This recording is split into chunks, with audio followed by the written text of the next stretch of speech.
نحمدہ ونصلی ونسلم علی رسول الکریم السلام علیکم ورحمۃ اللہ وبرکاتہ۔ میں فقیر طارق محمود القاسمی نقشبندی فرقہ واریت کے حوالے سے نبی پاک صلی اللہ علیہ وسلم نے پہلے ہی ہمیں بتا دیا تھا، اور یہ فرقہ واریت نبی پاک صلی اللہ علیہ وسلم کے دور میں ہی شروع ہو چکی تھی۔ میں بھی آپ کو آگے چل کر سب بتاؤں گا انشاءاللہ۔ ہم نے کیا کرنا ہے؟ ہم نے اپنی عقل کو استعمال کرنا ہے اور اپنے دل کو اللہ اور رسول اللہ صلی اللہ علیہ وسلم کے ذکر سے، یعنی اللہ کا ذکر، اللہ اللہ لا الہ الا اللہ، قرآن مجید کی تلاوت، سبحان اللہ و بحمدہ، سبحان اللہ العظیم سے منور کرنا ہے۔ اور نبی علیہ السلام کا ذکر جو ہے وہ درود شریف ہے، جس طرح اللہ تعالیٰ نے ارشاد فرمایا ان اللہ و ملائکتہ یصلون علی النبی یا ایھا الذین آمنوا صلوا علیہ وسلموا تسلیما۔ رب کریم نبی پاک صلی اللہ علیہ وسلم پر درود بھیجنے کا حکم دے رہے ہیں اور سلام بھیجنے کا حکم دے رہے ہیں۔ ہم جب یہ کر لیں گے تو اللہ تعالیٰ ہمارے لیے راستے کھول دے گا۔ استخارہ بہت لازمی چیز ہے۔ میں بار بار آپ کو کہہ رہا ہوں کہ استخارے کی دعا شروع کریں۔ فجر کی نماز پڑھنے کے بعد اشراق کے وقت میں 2 رکعت نفل استخارے کے ادا کریں، ورنہ 10 بجے سے پہلے 2 رکعت نفل استخارے کے ادا کر لیں اور وہ دعا پڑھیں، اور بس اللہ تعالیٰ سے حفاظت کی دعا کریں۔ اللہ آپ کے دین، دنیا، عزت، ہر چیز کی حفاظت فرمائیں گے۔ اس طرح مغرب کے بعد بھی یہ کریں۔ اچھا، اب آئیں، میں آپ کو ایک آیت ہے قرآن مجید میں، آیت نمبر 159 سورۃ الانعام، پارہ نمبر 8، اعوذ باللہ من الشیطان الرجیم، ان الذین فرقوا دینہم وکانوا شیعا لست منہم فی شیء انما امرهم الی اللہ ثم ینبئہم بما کانوا یفعلون۔ اس کا ترجمہ یہ ہے کہ بے شک جن لوگوں نے اپنے دین کو تقسیم کیا اور اس کو فرقہ بنا لیا، اس کو گروہ بنا لیا، گروہ میں بٹ گئے، گروہ میں تقسیم ہو گئے، دین تقسیم کرنے کے بعد گروہ میں تقسیم ہوئے، آپ کا ان سے کوئی تعلق نہیں۔ انما امرهم الی اللہ، ان کا تمام معاملہ اللہ کے سپرد ہے۔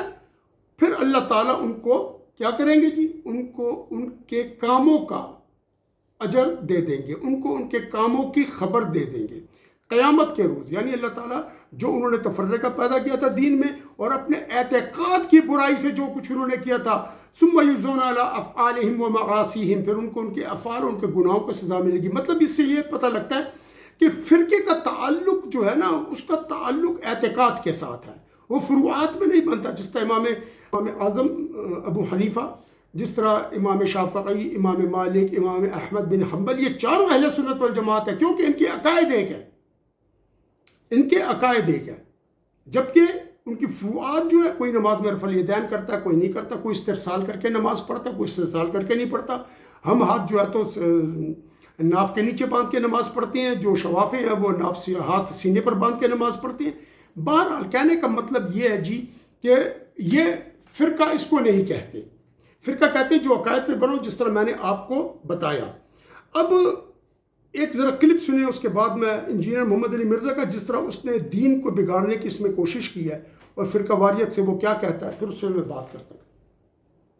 اللہ تعالیٰ نے قرآن میں سورۃ الانعام کے اندر کیا ارشاد فرمایا؟ ان الذین فرقوا دینہم وکانوا شیعا، بے شک جنہوں نے اپنے دین میں فرقے بنا لیے اور اپنے آپ کو گروہوں میں بانٹ لیا، لست منہم فی شیء، اے نبی آپ کے ساتھ ان کا کوئی تعلق نہیں ہے۔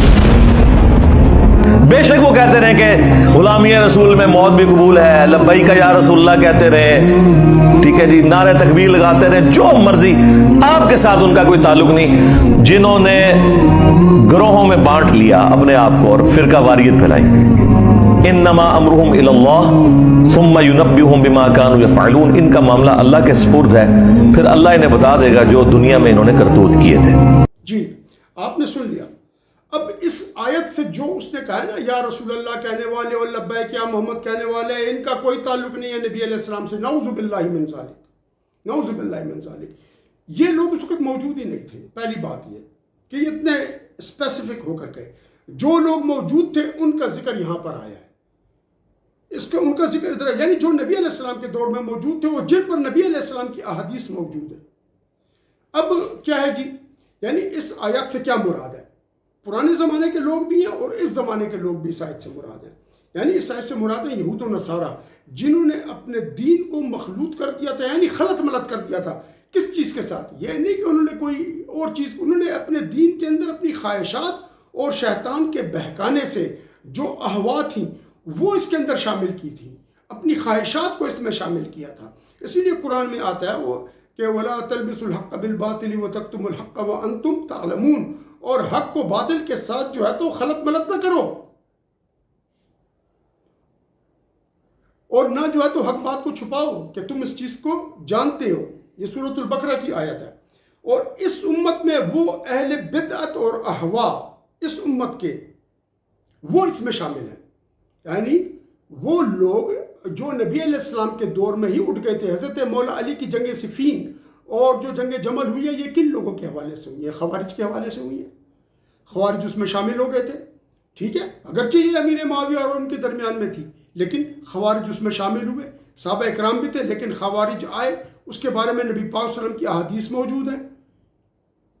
یہ خوارج تھے جنہوں نے کیا، نبی علیہ السلام نے پوری وہ بتائی. اب بات یہ ہے کہ ان لوگوں نے جب اپنے دین میں اور اس میں وہ کیا تو وہ پھر فرقے بن گئے. اور وہی حدیث شریف موجود ہے، حضرت عبداللہ بن عمر رضی اللہ تعالیٰ عنہ نبی پاک صلی اللہ علیہ وسلم سے ارشاد فرماتے ہیں کہ آپ صلی اللہ علیہ وسلم نے فرمایا کہ میری امت پر لازماً وہ وقت آئے گا جیسا کہ بنی اسرائیل پر آیا، یعنی جس طریقے سے قدم بقدم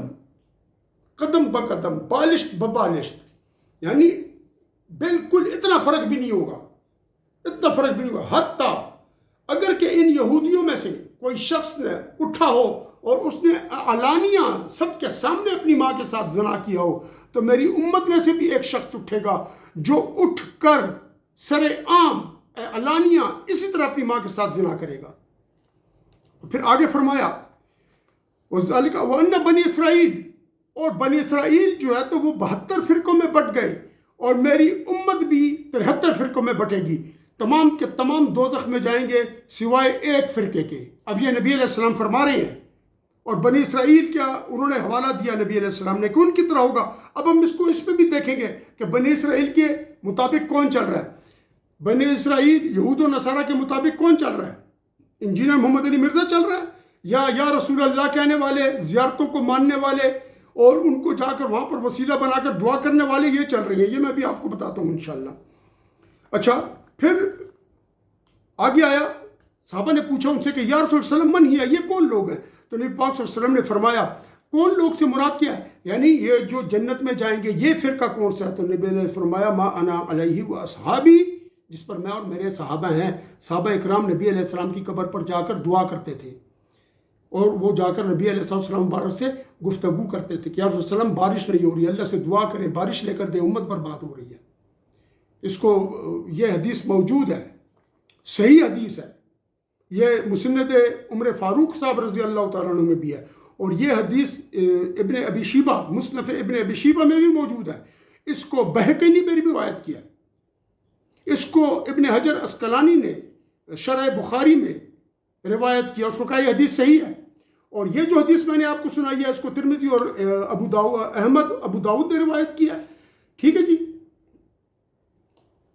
یہ جو سنائی ہے اس کا اگلا حصہ اس کو انہوں نے بھی روایت کیا معاویہ رضی اللہ تعالیٰ سے، اور انہوں نے یہ فرمایا کہ 72 فرقے جو ہیں وہ دوزخ میں ہوں گے اور ایک جنت میں ہوگا، وہی الجماعہ، اور یہ جماعت ہے. سَيَخْرُجُ فِي أُمَّتِي أَقْوَامٌ، میری امت میں ایسے لوگ نکلیں گے، ایسے گروہ نکلیں گے، يَتَجَارَ بِهِمْ تِلْكَ الْأَهْوَاء، کہ یہ جو خواہشات ہیں، یہ جو برائیاں ہیں، یہ جو نفس کا لالچ ہے، یہ جو شہوتیں ہیں، یہ ان میں اس طریقے سے داخل ہو جائیں گی کما يَتَجَارَ الْقَلْبُ لِصَاحِبِهِ، جیسے کہ کتے کے کاٹنے کی بیماری کتے کے کاٹے ہوئے کے اندر داخل ہوتی ہے کہ اس کے اندر نہ تو کوئی رگ چھوڑتی ہے نہ کوئی جوڑ چھوڑتی ہے مگر اس میں داخل ہو جاتی ہے. اور ایک اور روایت میں اس طرح ہے، من حدیث ابی ہریرہ رضی اللہ تعالیٰ عنہ نے اس کو روایت کیا، ابو ہریرہ رضی اللہ تعالیٰ عنہ نے، کہ یہودی 71 فرقوں میں تقسیم ہو جائیں گے، سب کے سب دوزخ میں جائیں گے الا واحدہ، مگر ایک. وَافْتَرَقَتِ النَّصَارَى، اور نصارہ جو ہیں 72 فرقوں میں تقسیم ہو جائیں گے، سب کے سب حاویہ میں جائیں گے، دوزخ میں جائیں گے الا واحدہ، مگر ایک کے سوا. یعنی یہود میں وہ جو حضرت موسیٰ علیہ السلام پر ایمان لائے وہ جنت میں جائیں گے، عیسائیوں میں وہ جو حضرت عیسیٰ علیہ السلام پر ایمان لائے وہ جنت میں جائیں گے. وَتَفْتَرِقُ أُمَّتِي عَلَىٰ 73 فِرْقَةٍ، اور میری امت 73 فرقوں میں بٹے گی، سب کے سب دوزخ میں جائیں گے الا واحدہ، مگر ایک. اس کو ابو داؤد نے، ترمذی نے، اس کو روایت کی اور کہا کہ یہ حدیث صحیح ہے. ترمذی نے کہا کہ یہ حدیث صحیح ہے. وہ ابن ماجہ و ابن حبان والحاکم انہوں نے بھی اس حدیث کو روایت کیا. وہ صححہ اور انہوں نے بھی کہا کہ یہ حدیث صحیح ہے. اور بغوی رحمۃ اللہ تعالیٰ علیہ نے عمر بن الخطاب رضی اللہ تعالیٰ عنہ سے اس حدیث کو روایت کیا کہ نبی پاک صلی اللہ علیہ وسلم نے فرمایا عائشہ رضی اللہ تعالیٰ عنہ کو، اے عائشہ، لوگوں نے دین کو، ان الذین فرقوا دینہم، جن لوگوں نے دین کو تقسیم کیا ہے، وَقَانُوا شِيَعًا، اور وہ جو ہے تو فرقوں اور گروہوں میں بٹ گئے ہیں، وہ اصحاب بدعہ اور اصحاب احوا یعنی شہوتوں کے لوگ ہیں، جو اپنی خواہشوں کے پیچھے چلتے ہیں اور دین کو اس کے مطابق موڑتے ہیں، نہ کہ اپنی خواہشوں کو ختم کر کے اپنی خواہشوں کو دین کے تابع کریں، وہ اپنی خواہشوں کے تابع دین کو لے آتے ہیں. یا اچھا من هذه الامتی، اس امت سے، اخرجہ الطبرانی وغیرہ، اس طبرانی کے علاوہ بھی علماء نے اس کی تخریج کی ہے بسند جید سند کے ساتھ. واخرج طبرانی بسند صحیح عن ابی ہریرہ، اور طبرانی ہی نے سند صحیح کے ساتھ اس کو روایت کیا ہے ابو ہریرہ تعالیٰ عنہ سے کہ ابو ہریرہ تعالیٰ عنہ نے نبی پاک صلی اللہ علیہ وسلم سے روایت کیا، اس کو اسی کے موافق اس کو روایت کیا، مانن اس کو روایت کیا.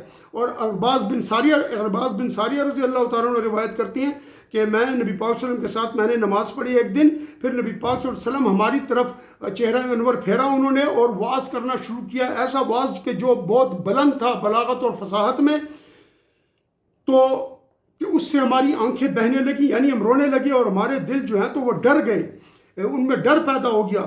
تو فقال رجل، تو ایک شخص نے نبی پاک صلی اللہ علیہ وسلم سے یہ عرض کی کہ هذا موعظة مودع فاوصینا، تو فاوصینا یعنی یہ جو ہے تو ایسے شخص کا، ایسی ذات کا خطاب ہے، گویا کہ وہ ہم سے رخصت ہونے والے ہیں. تو کہا کہ تو انہوں نے عرض کی کہ رسول تو ہمیں وصیت فرمائی ہے. تو نبی پاک صلی اللہ علیہ وسلم نے ان کو وصیت کی، وصیکم، میں تمہیں وصیت کرتا ہوں بتقوی اللہ یعنی تم اللہ سے ڈرو، میں اس کی وصیت کرتا ہوں تم کو، اللہ کا تقوی رکھو، والسمع والطاعہ، اور تمہیں سننے کی و اطاعت کرنے کی جو ہے تو وصیت کرتا ہوں، اگرچہ تم پر ایک عبد حبشی تمہارے اوپر جو ہے تو بڑا بنا دیا گیا ہو. فَإِنَّ مَن يَعْشَ مِنكُم بَعْدِي، کہ جو میرے بعد تم میں سے لوگ رہیں گے، ان کے فسیار اختلافاً کثیرا، تو وہ بہت بڑا اختلاف اپنے اندر پائیں گے. فَعَلَيْكُمْ بِسُنَّتِي وَسُنَّتِ الْخُلَفَاءِ الرَّاشِدِينَ الْمَهْدِيِّينَ، تو تم پر یہ فرض ہے، تم پر یہ واجب ہے، تم پر یہ لازم ہے کہ تم میری سنت کو اور خلفائے راشدین مہدیین ہدایت یافتہ خلفائے راشدین کی سنت کو بہت مضبوطی سے پکڑ لو. تمسک بہا، مضبوطی سے پکڑ لو. وعضوا علیہا بالنواجذ، اور دانتوں کے ساتھ اس کو مضبوطی کے ساتھ اس کو دانتوں کے ساتھ پکڑ لو. وَإِيَّاكُمْ وَمُحَدَّثَاتِ الْأُمُورِ، اور تم بچاؤ اپنے آپ کو نئے کاموں میں پڑنے سے. فَإِنَّ كُلَّ مُحْدِثٍ بِدْعَةٌ، کہ ہر نئی چیز بدعت ہے. وَكُلُّ بِدْعَةٍ ضَلَالَةٌ، اور ہر نئی چیز جو دین میں پیدا کی جائے وہ گمراہی ہے. رواہ احمد و ابو داود و ترمذی و ابن ماجہ، ان چار نے روایت کیا. اس طریقے سے مصابی یعنی مشکات المصابی کے صاحب نے بھی اس کو روایت کیا، اور ابن ماجہ نے بھی انس رضی اللہ تعالیٰ عنہ سے روایت کیا، اور عمر رضی اللہ تعالیٰ عنہ سے بھی اس کو روایت کیا. وہ فرماتے ہیں قال رسول اللہ صلی اللہ علیہ وسلم، نبی پاک صلی اللہ علیہ وسلم نے فرمایا، ان اللہ لا یجمع امتی علی دلالہ، میرا اللہ میری امت کو گمراہی پر جمع نہیں کرے گا. وید اللہ علی الجماعہ، اور اللہ کا ہاتھ جماعت گروہ پر ہے، ایک بڑے. ومن شذ فی النار، اور جو ان سے جدا ہوا وہ آگ میں جدا ہو، جو وہ آگ میں گرے گا، وہ آگ میں جائے گا، وہ آگ میں جا کر گرے گا. اس کو ترمذی نے روایت کیا. اور معاذ ابن جبل رضی اللہ تعالیٰ عنہ سے روایت ہے، فرماتے ہیں قال رسول اللہ صلی اللہ علیہ وسلم، رسول اللہ صلی اللہ علیہ وسلم نے فرمایا، ایاکم وشعاب، تم بچو شعاب، ٹکڑے ہونے سے. شعاب گھاٹی کو کہتی ہیں، جس طرح پہاڑی علاقوں میں گھاٹیاں بن جاتی ہیں، ایک ادھر نکل رہی ہے، ایک راستہ ادھر نکل رہا ہے، ایک ادھر نکل رہا ہے. یہ شعاب سے مراد یہاں پر طریقے ہیں، راستے ہیں. تم مختلف طریقوں میں بٹنے سے بچو، یعنی فرقوں میں بٹنے سے بچو، گروہوں میں بٹنے سے بچو، اس میں نہ پڑنا. وعلیکم بالجماعہ والعامہ، تم پر جماعت کا اتباع لازم ہے اور عام لوگوں کا اتباع تم پر لازم ہے. ٹھیک جی.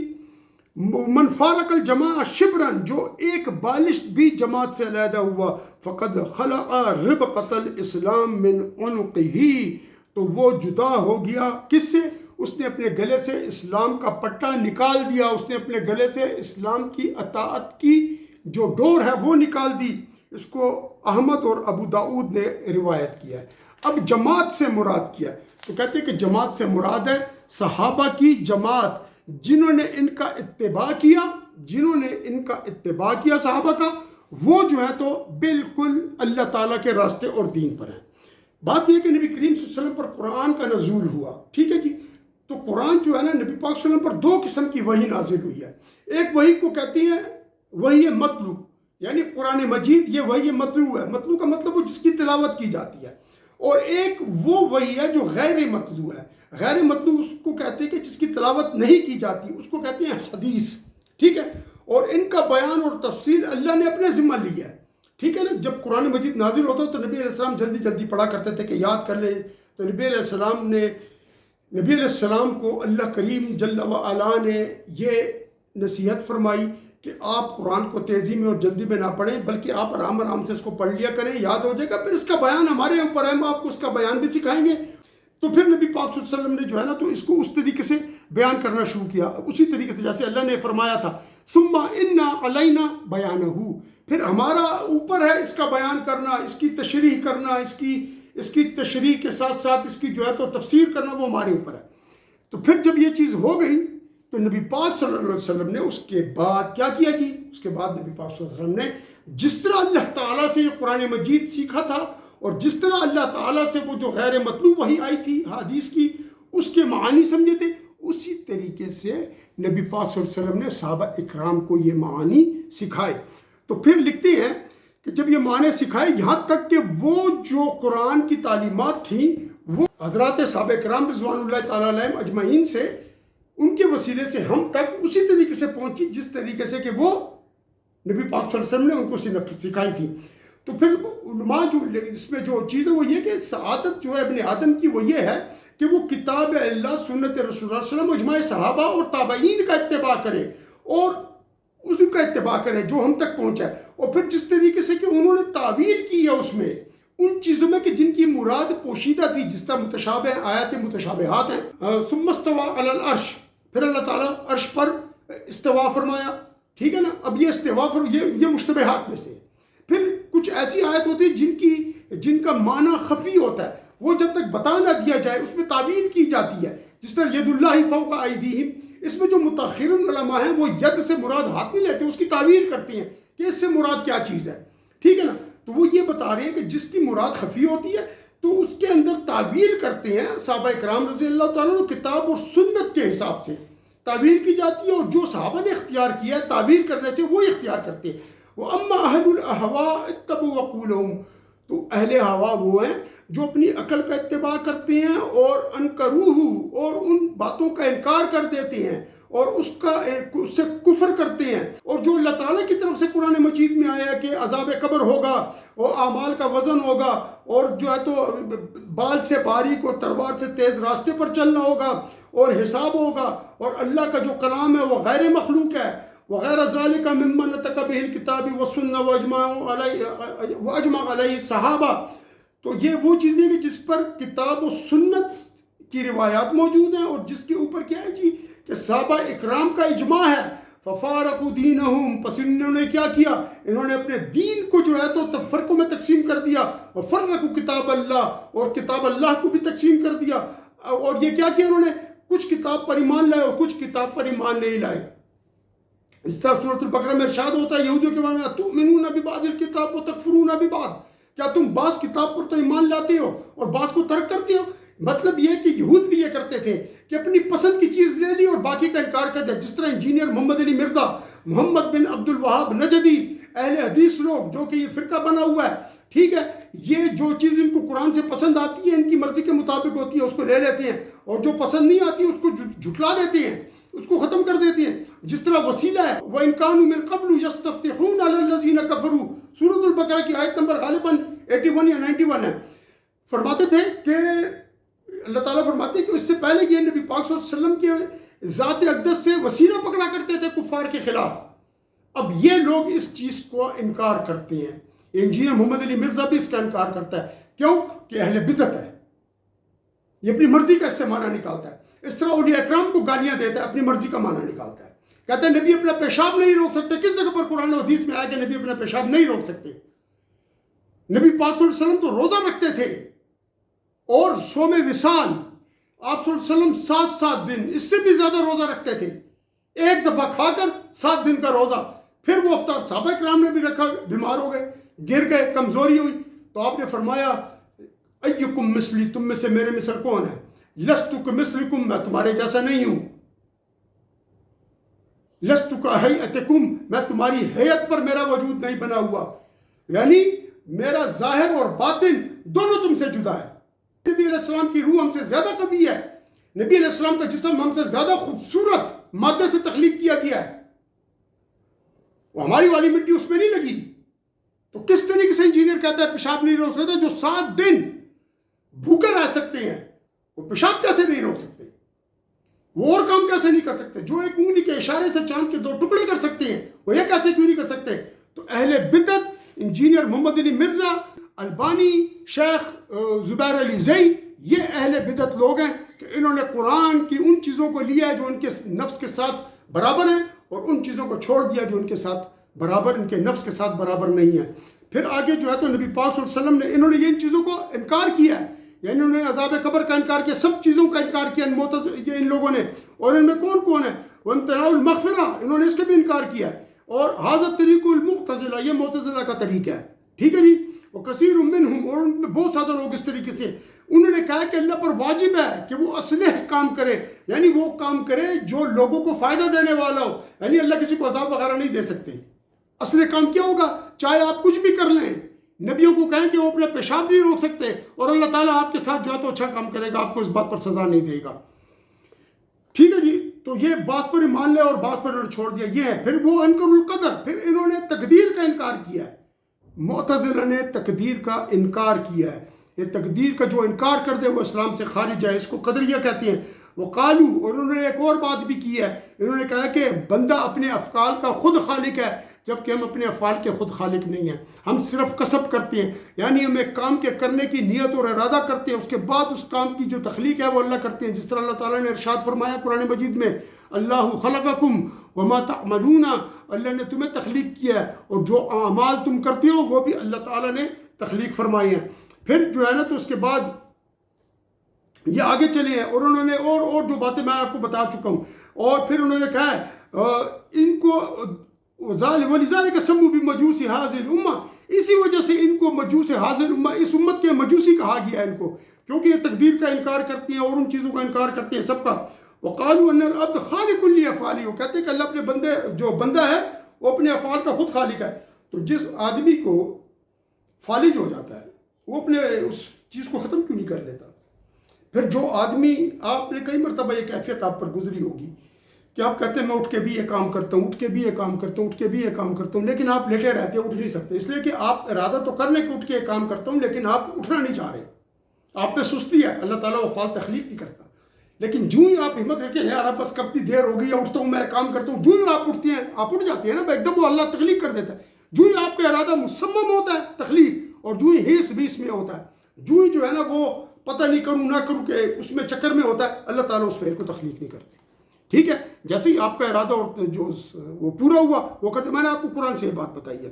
اچھا، اب اس کو وَهُمْ إِن مَاتُوا فَلَا تَشْهَدُوا، اور نبی پاک صلی اللہ علیہ وسلم نے اس کے اندر ایک حدیث آتی ہے کہ نبی پاک صلی اللہ علیہ وسلم نے فرمایا قدریہ میری امت کے مجوسی ہیں، اس امت کے اگر یہ مریض ہو جائیں تو ان کی بیمار پرسی کے لیے مت جاؤ، اور اگر یہ مر جائیں تو ان کے جنازوں پر حاضر نہ ہو۔ اس کو ابو داؤد اور احمد نے روایت کیا ابن عمر رضی اللہ تعالیٰ عنہ کے حوالے سے۔ اور نبی پاک صلی اللہ علیہ وسلم نے فرمایا میری امت میں 2 ایسے گروہ ہیں کہ ان کا اسلام میں کوئی حصہ نہیں ہے، ایک مرجیہ ایک قدریہ، اس کو ترمذی نے روایت کیا۔ یہ کون ہے مرجیہ؟ کون ہے جی؟ یہ کہتے ہیں اللہ تعالیٰ ہر ایک کو بخش دے گا اور دوزخ میں کوئی بھی نہیں جائے گا، مرجیہ ان کو کہتے ہیں، جو اللہ تعالیٰ سے ایسی امید رکھتے ہیں کہ وہ نہ عذاب دے گا نہ کچھ، جس طریقے سے یہ معتزلہ بھی یہ کہتے ہیں کہ کوئی عذاب نہیں اور کچھ نہیں، یہ مرجیہ ہیں، یہ اللہ تعالیٰ سے بس صرف پازیٹیو چیز دیکھتے ہیں، نیگیٹو کوئی چیز بھی نہیں، نہ عذاب نہ کچھ نہ کچھ، اس طریقے سے قدریہ ہیں، یہ تقدیر کا انکار کرتے ہیں۔ اور حضرت عائشہ رضی اللہ تعالیٰ عنہ سے روایت ہے، آپ رضی اللہ تعالیٰ عنہ فرماتی ہیں کہ نبی پاک صلی اللہ علیہ وسلم نے فرمایا 6 لوگ ہیں، 6 گروہ، 6 قومیں کہہ لیں کہ جو جن پر اللہ تعالیٰ نے لعنت فرمائی ہے اور ہر نبی نے بھی ان پر لعنت فرمائی ہے۔ ایک وہ ہے الزائد فی کتاب اللہ، جو کتاب میں زائد کلام تسلیم کرتا ہے. ٹھیک ہے، میں آپ کو چل کر آپ کو بتاتا ہوں، پہلے 6 لوگوں کے نام لے لوں. یہ ایک ہو گیا. دوسرا کون؟ والمکذب بقدر اللہ، اور وہ جو تقدیر کو جھٹلائے. 2 والمتسلط بالجبروت، اور وہ جو کہ جبر کے ساتھ اپنی اطاعت منوائے، جو مسلط ہو جائے. کس لیے؟ اس لیے کہ جس کو اللہ نے عزت دی ہے اس کو ذلیل کرے، اور جس کو اللہ نے ذلیل کیا ہے اس کو عزت دے. آپ کی حکومت کیا کر رہی ہے؟ آپ کی اسٹیبلشمنٹ کس کا ساتھ دے رہی ہے؟ ادارے کس کا ساتھ دے رہے ہیں؟ ابھی عمران خان کے ساتھ کیا ہے؟ اس کو اللہ نے عزت دی ہے، ان کو اللہ تعالیٰ نے ذلت دینے کی کوشش کی ہے. یہ اس میں شامل ہے. والمستحل، اور حلال کرنے والا، لحرم اللہ، جس کو اللہ تعالیٰ نے حرام کر دیا ہے اس کو حلال کرنے والا. یہ 4 ہو گئے. ٹھیک ہے جی. والمستحل من عطرتی ما حرم اللہ، اور 5واں یہ کہ وہ حلال کرنے والا جو میری اولاد ہے، نبی پاک صلی اللہ علیہ وسلم کی اولاد ہے، نبی علیہ السلام کی عطرت ہے، اہل بیت ہیں، ان کے اندر اس چیز کو اس حرام کو حلال کر دے جس کو اللہ نے حرام کیا. یعنی جو تکلیف آپ نے ان اولاد رسول پاک صلی اللہ علیہ وسلم کو نہیں دینی، اس کو حلال کر کے ان کو وہ تکلیف دے، اس کو کہا گیا ہے. ٹھیک ہے جی. اب پھر کیا کہتے ہیں؟ والتارک لسنتی، یہ چھٹا گروہ یہ ہے جو نبی علیہ السلام کی سنت کا انکار کرے. انجینئر محمد علی مرزا نبی پاک صلی اللہ علیہ وسلم کی سنتوں کا انکار کرتا ہے. کہتا ہے کہ جو فرض نمازوں کی سنتیں ہیں ان کو کوئی بھی نہ پڑھے، اس سے کوئی فرق نہیں پڑتا، نہ گناہ گار ہوتا ہے نہ کچھ ہوتا ہے. اس کا بھی وہی قصہ ہے. مرجیوں والا بھی عقیدہ ہے اس کے پاس کہ کوئی گناہ نہیں ہے. مرجع بھی یہی کہتے ہیں کہ بس سب کو بخش دیا جائے گا، کوئی عذاب نہیں ہے. معتزلہ والا بھی یہی عقیدہ ہے جو انجینئر محمد علی مرزا کے پاس ہے. ٹھیک ہے جی. اور پھر جو ہے نا کیا کہتے ہیں، اس کو بہقی نے مدخل میں روایت کیا، اور رزین نے اپنی کتاب میں اس کو روایت کیا، جو ان کی احادیث کی کتاب ہے رزین کی. اچھا، اب وہ معنی سن لیں. زائد کس کو کہتے ہیں؟ زائد فی کتاب اللہ، یہ روافد کا، شیعوں کا عقیدہ ہے کہ قرآن مجید کے اندر جو ہے نا 10 سپارے اور بھی تھے. قرآن مجید کے اندر کچھ اور بھی اللہ کا کلام تھا، اور وہ یہ کہتے ہیں کہ صحابہ کرام نے اس کلام کو قرآن مجید سے نکال دیا تھا، اور وہ اس آیت پر ایمان نہیں لاتے. یہ شیعہ اور یہ روافد کہ ان لہو لحافظون، قرآن مجید کی عقائد ہے انا نحن نزلنا الذکر و ان لہو لحافظون، ہم نے یہ قرآن مجید نازل کیا ہے اور ہم ہی اس کے حفاظت کرنے والے ہیں. تو جب اللہ حفاظت کرنے والا ہے تو 10 سپارے کہاں گئے؟ یہ جو کہہ رہی ہیں. اچھا، والمستحل من عطرتہ صلی اللہ علیہ وسلم، یہ خوارج ہیں. حضرت امام حسین علیہ السلام کے قتل میں بھی اس سے پتہ لگتا ہے کہ یہ خوارج موجود تھے، اور اس سے جو مولا علی کے در پہ ہوئے تھے ان میں بھی خوارج موجود تھے. انی الحکم الا للہ، حکم ہے مگر صرف اللہ کا. تو مولا علی نے یہ فرمایا تھا کہ بات ٹھیک ہے لیکن اس سے مراد غلط ہے. وہی جو ٹھیک بات انجینئر آیتیں سنا کر اس سے وہ کرتا ہے، کیونکہ انجینئر کہتا ہے کہ خوارج کے پیچھے عمر رضی اللہ، حضرت عبداللہ بن عمر رضی اللہ عنہ نماز پڑھا کرتے تھے. یہ جھوٹ ہے، بہتان ہے ان پر. اور انجینئر کا یہ بھی عقیدہ، تو انجینئر کتنے باطل فرقوں میں آ گیا ہے. ٹھیک ہے جی. اچھا، اور تارک السنہ والسائر المبتدع ومن اہل الہواء من اتبع المتشابہات. اچھا، پھر کیا ہے جی؟ اور مکذب بقدر اللہ، یہ قدریہ ہیں جو مکذب ہیں. مستحل من عطرتہ ہی، وہ میں نے آپ کو سنا دیا، خوارج ہیں. والتارک لسنتی، جو نبی علیہ السلام کی سنت کو ترک کرتے ہیں، وہ کون ہے؟ وہ بدعتی ہیں اور خواہشات کا اتباع کرنے والے ہیں، جو متشابہات کے عجیب معنی کرتے ہیں. جس طرح انجینئر محمد علی مرزا وہ کہتا ہے اللہ تعالیٰ ہمارے ساتھ باتھ روم میں بھی ہوتا ہے اپنی شان کے لائق. اللہ تعالیٰ کی ایسی کوئی شان ہی نہیں ہے جس کے ساتھ وہ اس احاطے میں آئے، کسی 4 دیواروں کے اندر آئے. تو اللہ تعالیٰ کیسے ہمارے ساتھ ہے باتھ روم کے اندر؟ یہ انجینئر محمد علی مرزا کا عقیدہ ہے. ٹھیک ہے نا جی. اب اس کے بعد جو ہے نا، جو اہل ہوا ہیں وہ متشابہات کے اندر جو پڑھتے ہیں، اللہ تعالیٰ جو ہے نا متشابہات میں سے یہ بات کہ اللہ ہمارے ساتھ ہے، ان اللہ معنا، یہ متشابہات میں سے کہ وہ کیسے ہمارے ساتھ ہیں، ہم اس میں کوئی شان نہیں بیان کر سکتے. اللہ تعالیٰ عرش پر ہیں، ادھر شان بیان ہو سکتی ہے کہ اللہ کی ہوگی، لیکن باتھ روم ایک دنیاوی مقام ہے، ایک دنیا کے اندر مقام ہے. عرش خارج ہے،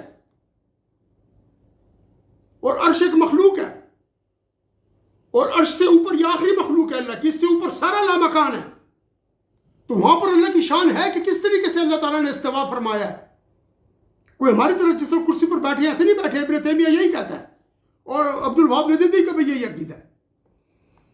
اور یہ کون لوگ ہیں جی؟ یہ وہ ہیں جو مجسمہ اور مشبہ ہے، جو اللہ تعالیٰ کو جسم سے تعبیر دے. جس طرح انجینئر نے کہا کہ اللہ تعالیٰ باتھ روم میں ہمارے ساتھ ہوتا ہے، جیسے اس کی شان کے رائے کہ اس کی شان تو ہے ہی نہیں کوئی باتھ روم میں ہونے کے لیے، اس کی تو کوئی شان نہیں ہے، اس کی باقی ہر جگہ پر شان ہے، لیکن باتھ روم میں کیسے؟ ان اللہ معنا، اللہ ہمارے ساتھ ہے، یہاں پر اس کی شان موجود ہے، کیونکہ ہم کسی پاک مسجد میں ہوں تو اللہ ہمارے ساتھ ہے، لیکن باتھ روم میں ہے تو پھر اللہ ہمارے ساتھ نہیں ہے.